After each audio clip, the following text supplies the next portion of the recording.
Another beautiful day in God's kingdom. Today we're looking at a special relationship that the Bible records for us in scripture, and it's taken from 1 Samuel chapter 18 and from verse 1. Let's see what it says. After David had finished talking with Saul, he met Jonathan, the king's son. There was an immediate bond between them, for Jonathan loved David. From that day on, Saul kept David with him and wouldn't let him return home. And Jonathan made a solemn pact with David because he loved him as he loved himself. Jonathan sealed the pact by taking off his robe and giving it to David together with his tunic, his sword, his bow, and his belt. And so, what is it that we find happening here? We see Jonathan, the heir apparent, the prince.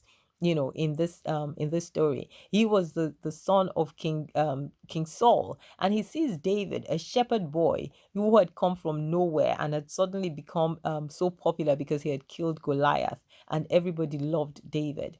But Jonathan was confident in who he was. He was confident in his own place as as a prince, as a son of God, as well as a child of God as well. And he wasn't bothered by the fact that all of a sudden, it seemed like he was being upstaged by David. And that is a beautiful thing that I think we need to recognize as believers, that look, let's be confident in who we are. Somebody else's success doesn't need to bring a dampener to us. We don't need to be worried because somebody is being successful in what they're doing, or somebody seems to be in the spotlight at a particular time, and maybe you've been moved off from that spotlight. There's no need to be troubled about it, but we should be confident in who God has called us to be. And once we have that confidence, guess what? We'll live a much better, a much happier life. As Jonathan was here, he accepted David completely and loved him, unlike his own dad, who we find out was, became jealous of David. So let us take our time when God is doing something good in somebody's life. Let's celebrate that person, celebrate the God